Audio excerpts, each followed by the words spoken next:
Bognár, Sarolta, Rab, absence, design process based on verbal instructions and visual mimesis. They are here with us.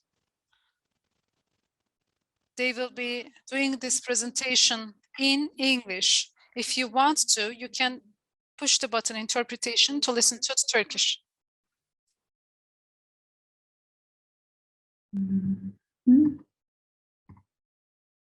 Is this one? I hope you can see now the presentation. Yes. And you can hear us. So now it's work. So thank you very much again for having us here. We are Melinda, Bognár and Sarolta from the Budapest University of Technology and Economics, and we are going to present our experiences with online architectural education entitled Absence Design Process based on verbal instructions and visual mimesis. Yes, so online education opened many new ways in teaching and sharing, while challenging several fields in the transmission of knowledge. The fast and technological advancement brought different communication tools to the table, from those primarily used in offline academic environments. Architectural design, education, the new modes of teaching and learning without personal contact led to the findings explained in our essay. Mainly, we asked the question, what is the role of digital in creativity and design? Yes. And first-year architecture students who have never received design training were a representative study group to examine the influences of online teaching because of their flexibility and the lack of preconceptions. And our aim is to identify both positive and negative aspects of the experimental period with the hope of integrating the positive ones and avoiding the negative ones in the long term.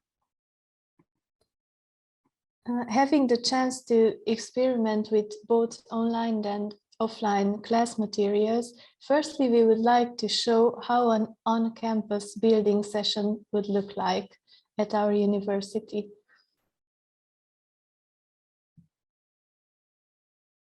So here we can see a short video about our second class at the beginning of the semester.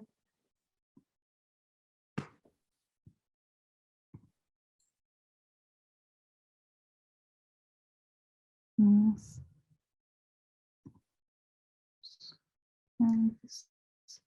And sorry. Following this pathway, our class has a traditional design approach where we introduce as many analog design materials to first-year architecture students as possible.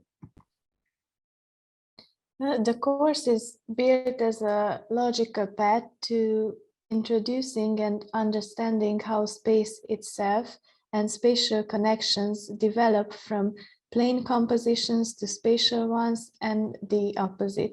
As a result of simple actions like folding, cutting, extracting, molding, you can see the examples on the pictures.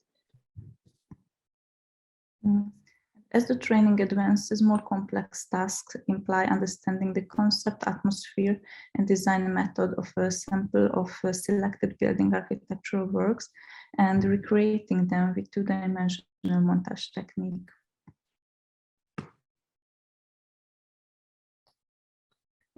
During the pandemic, we experienced hybrid teaching, meaning in person for 2 months at the beginning of the semester, then fully online meetings for 6+ months.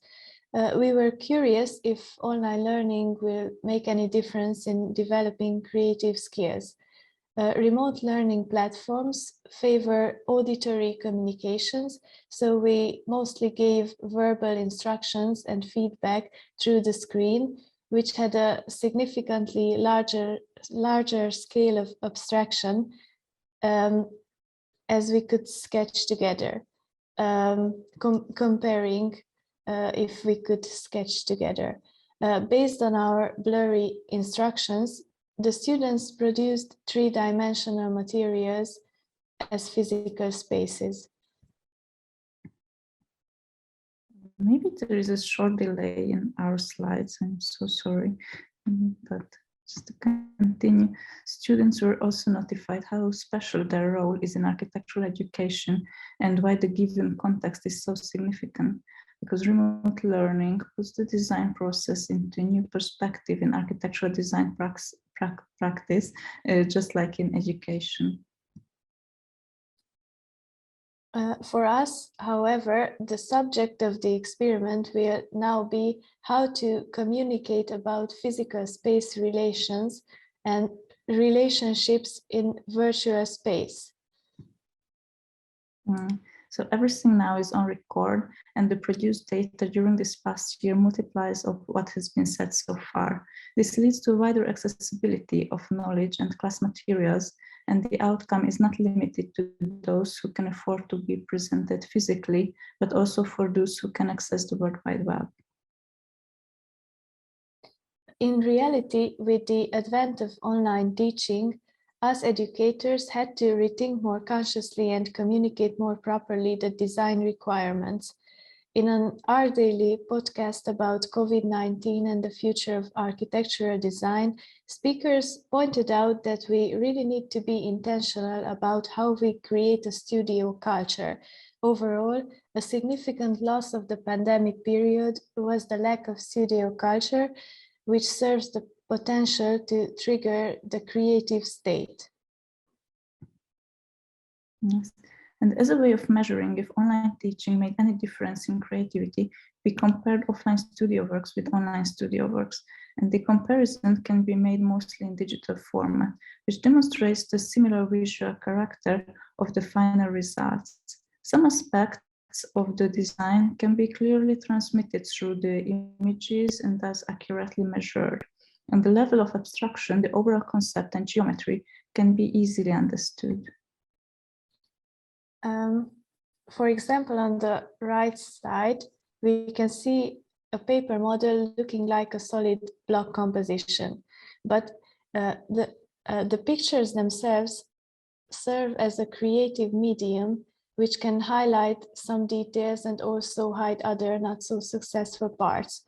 As the final models became photographs, momentary environmental elements like light and shadow became part of the design itself and contributed to the transmission of an imagined atmosphere.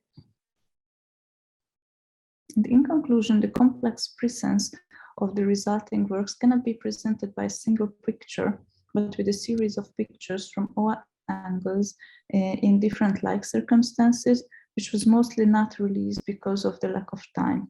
The gaps in the understanding were filled by our previous experiences as tutors with similar models. And apart from the ambiguity caused by the above-mentioned limitations, we see no difference in the final works of the two study cases. By now, the evaluation of online education begins to spread widely. Our contribution to the field relies on the experiences with traditional architectural modeling.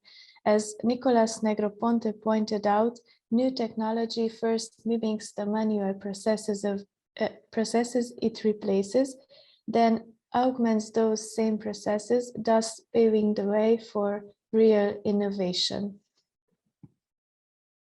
Yes.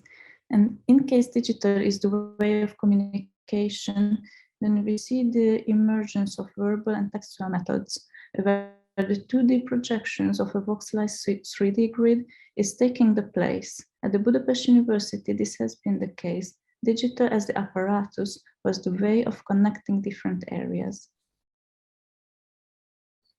To conclude, it was a unique and extremely stimulating experience for all of us.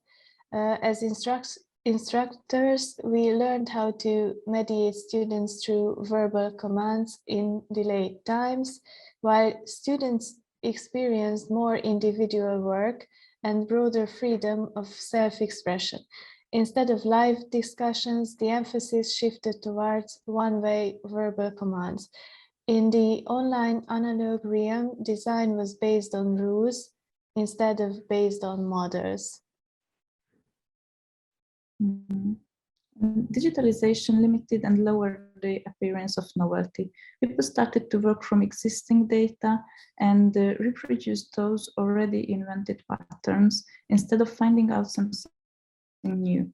We humans started to do the same things as artificial intelligence would do with data. We organize and optimize them to the given task. Creative processes change the problem solving from the given amount of information that could be found on the internet or in already canonized books. And these were our final conclusions, and thank you very much for your attention. Hope you enjoyed our presentation. Thank you. Thank you so much, Melinda and Sarolta.